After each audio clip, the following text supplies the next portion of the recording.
All right, so welcome back to this week's weekly webinar. I'm Jason Yarusi of Yarusi Holdings, a multifamily investment firm here in Tennessee. Now, we have a great topic for you this week. It is investing as a passive investment strategy in multifamily assets. So, again, this is your weekly webinar. Each week we bring you great topics all related to investing in apartment buildings. And if you like what you hear, you want to hear more of these, go down there and make sure you hit that follow button because each and every week we bring you new topics of which you want to hear. So we have a great topic. Thank you for reaching out with this great question here. But strategies for investing passively in multifamily investments. Now, I put down a few topics here that I think would be to note. One really comes down to you as the investor.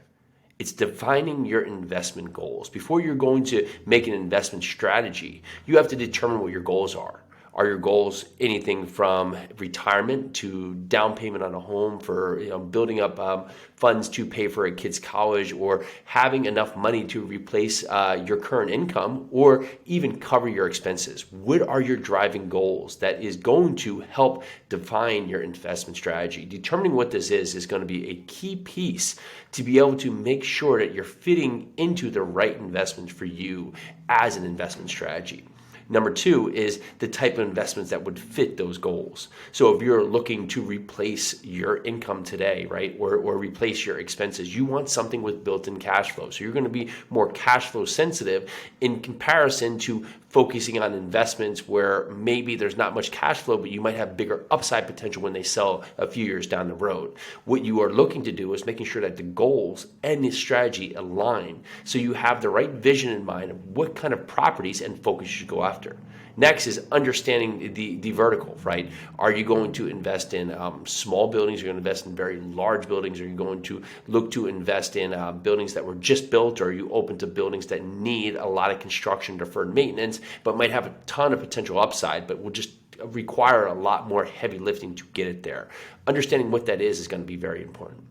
Next is diversifying your portfolio. Now, typically what you see in stocks, bonds, or any of those other points, you can diversify across asset classes, meaning that you can diversify across other asset classes of real estate, or you can diversify across assets in terms of multifamily in select markets or even different operators. Understanding the way that you can invest is going to give you the best option to make sure that you're hitting your goals and you're keeping to the strategy that you've built out. The next piece is stay the course. Many times that we look for these investments here, we just jump into something and we say, okay, that's good, but you don't follow through the track how that investment's doing. So you want to make sure that when you are investing within an operator, that you're getting great feedback. For us at Yarusi Holdings, we do monthly updates. Middle of the month, every property gets an update.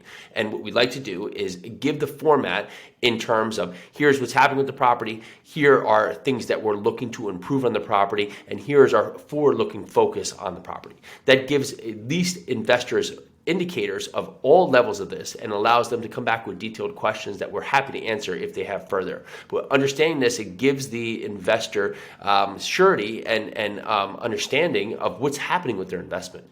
For us, we take great pride in knowing that investors who have come to invest with us have worked hard for this money. They put a lot of time and energy to go out there and find and earn this money, and we want to make sure that we're putting it to best use to get them the returns and to meet their investment strategies and their investment goals. So when you're thinking as a passive investor, think about what are your goals, what are your strategy, what type of buildings are you comfortable, do you want to invest in? How far do you want to invest in? Do you want to invest in your backyard, or are you open, basically area agnostic, you're open to invest in many different locations? Ideally, understanding what your risk tolerance is. Are you looking for more cash flow centric property? Are you really just interested into big potential profit in the back end and don't care about the cash flow today? Are there other pieces that could be beneficial to you from the tax strategies or using the depreciation benefits to your advantage? And lastly, how are you going to invest? Are you going to invest as yourself? Are you going to invest as an LLC? Are you going to invest through a retirement account? What would be your means of investing? So I'm Jason Yarusi of Yarusi Holdings. Go down there, hit that follow button. We come back to you each and every week with great topics on multifamily investing. If you want to hear more about us, you want to talk about passive investing, we're happy to talk to you. Go down there, hit that follow button, find Yarusi Holdings or websites below.